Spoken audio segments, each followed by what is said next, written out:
Menucha, Hi, Menucha. she's our return, our repeat client. How are you? Really?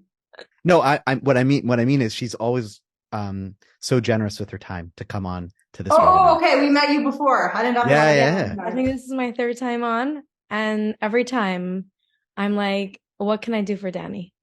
Danny has Wow. just done so much for me, even past just the course. I still message him when I need him on the job. Be like, I need some help. Can you answer a quick question for me? Yeah, I don't know how he has time for all of us because like I know lots of people just ask him quick questions all day, every day. Menucha, where are you calling in from? So we live in Baltimore now. Um, so a little backstory, I was a Montessori teacher, and after during COVID, I got furloughed, blah blah blah, and I was just it was a mess.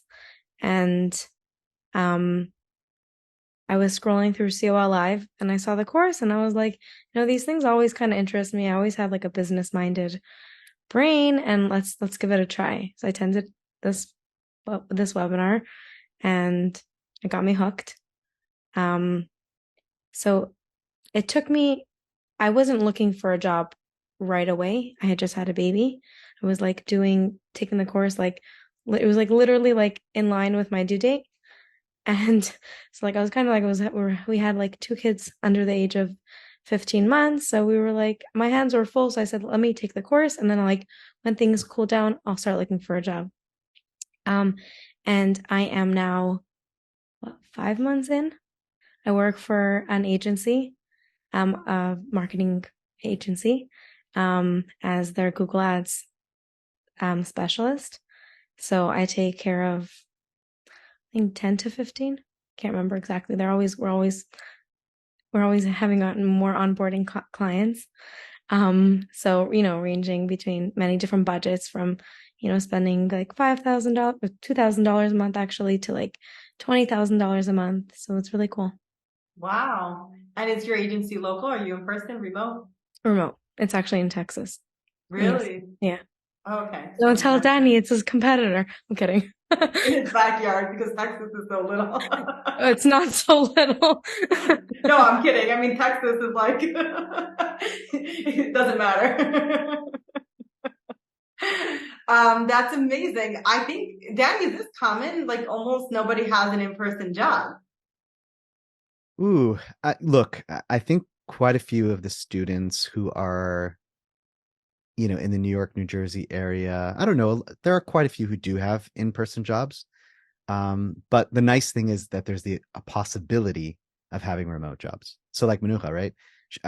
She's never even been to like the office, or like I don't even think you've seen some of your coworkers in Never. person, Well, right? yeah. But you were able to, you know, based on what you did and what you knew, um, they really liked you, and yeah, Yeah. you were able to get that position. Yeah. And Baruch I That's think amazing. what's cool also, just I mean, and I definitely not don't want to put words in your mouth because you can disagree, but it's nice also because that I also want to find a job that has the same sort of values as that you have. And I I know this because Minucha's told me before, but the office that she's at, or sorry, the company that she works with, they're very into, families and having a balance of work life balance. So you also have to think like, oh wow, you mean that's also out there? Yeah, totally. So there are remote jobs. There's also jobs that care about if you have a family, and those actually really exist. Now, it it doesn't mean you're going to get it right away, but if you try, as I say, a guide to Mutsasi Tamen, right? If you try and then you succeed, we'll believe you. But sometimes you got to put in a little bit of effort. But if you really want it, you're going to get it. And I think that's really with Menucha, right? Like she was pushing, trying to find that position, and thank God she eventually found it. Yeah. Danny said that perfectly. I do want to mention that I connected with a lot of people. I was on LinkedIn early, before I even finished the course and starting to comment on people's posts. Like even though I didn't actually start working for a year and a half about, I was still like keeping up and like what's in the marketing world, just in general. I didn't yet know exactly like what I wanted to specialty I wanted to go, whether in SEO or in Google Ads or um, paid social. But I tried to just keep myself current with what was going on. And I got my job through LinkedIn. Well, thanks to Dan. Really? He boosted my post, and then the owner of the company messaged me and she said, "What's your email address?" And then, 7 months later, I got an email back from them. We want to have, what do you have? Oh, like, we're interested in meeting you. And I was like, what? Like, when did that even come through? But yeah, it happens. Yeah. Wow, what a story. Because LinkedIn, that's probably the best way to get a job through LinkedIn. Because, like, applying directly is usually very hard. You have to connect with the person. So I love that you, I guess, took what you learned and actually leveraged it, building up your own social. That's incredible. I'm curious about the specialty in Google Ads. Did it choose you? Did you choose it? How do you like it? It chose me. When I got into it, it maximized on everything about me. So I'm left-handed, which very coincides with Google Analytics, which is dominantly left-minded, very analytical, looking at metrics. At the same time, there's the creativity side, which is like you asked another panelist about like psychology. That it really coincides because you're like just like a real life example. When I'm writing ad copy, I have to go into the brain of who the client's target audience is. And for instance, like I was writing ads for a company that the people are like 60 and they have no clue about anything. So I had to like use my brain, how to write everything in layman's term. And it was a very interesting experience. I mean, I had ChatGPT help me a little bit. I I thought you were going to say utilize your it. grandma, but okay, Um, almost. it gets my brain going, and it was a very interesting experience, and continuing to test the ad copy to see if it's successful or not, and then making changes where needed. So can you give us, just because like we have an expert in Google Ads here, it's so fascinating to me, and I'm sure, if people are relating to what you're saying, they might want to hear a little bit more. So like you said, like people can give a $20,000 budget or $2,000 budget Google Ads. So like, what are you actually spending most of your time doing? Every day is going to be different. So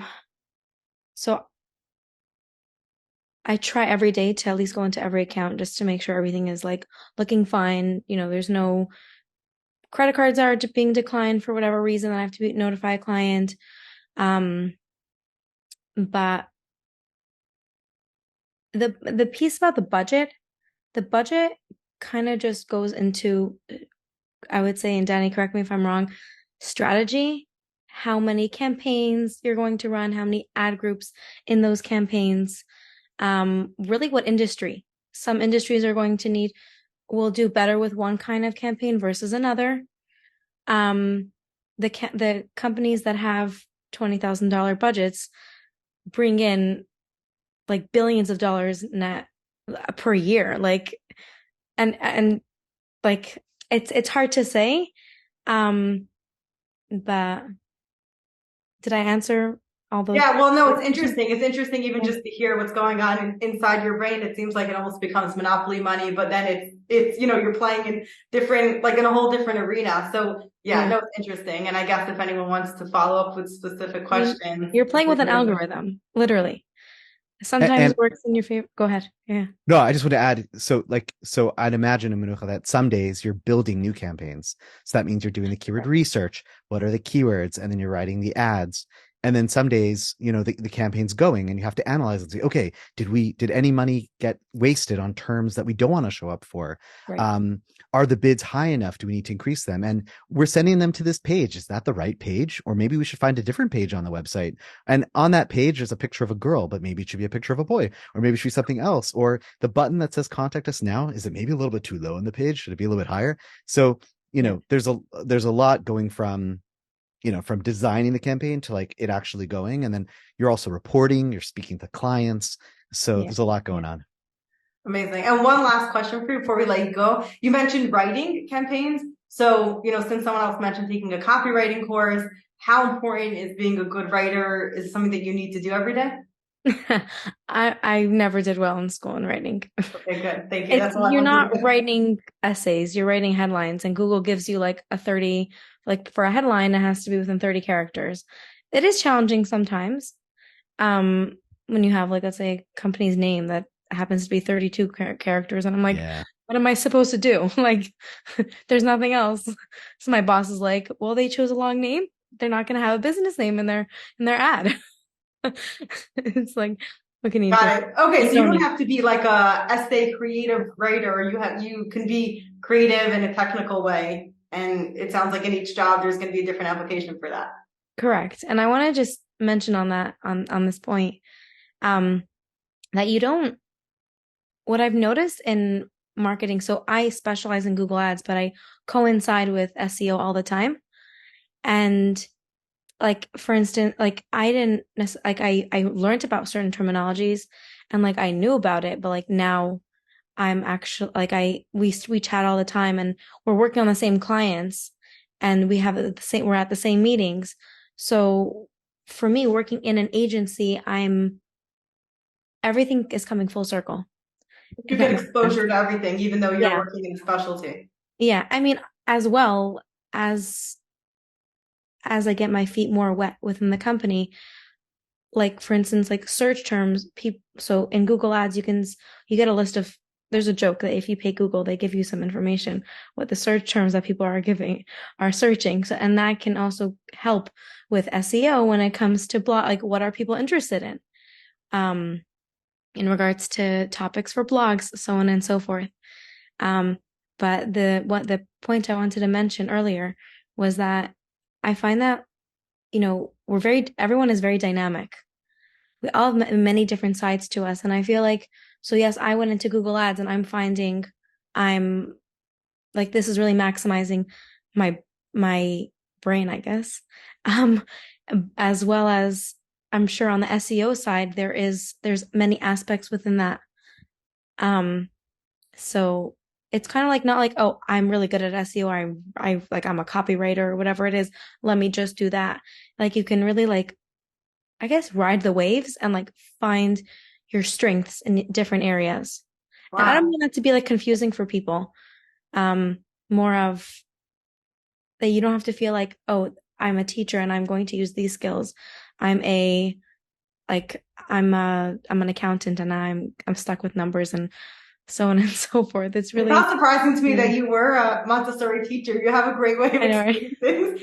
And I love how you shared, that like your stage in life and how you made it work for you and how, you built up towards getting a job. And yeah, it's beautiful. Thank you so much. Thank you for being here. Absolutely. Have a good night. Good night. Thanks, Thank you, Menucha. Menucha. Appreciate it.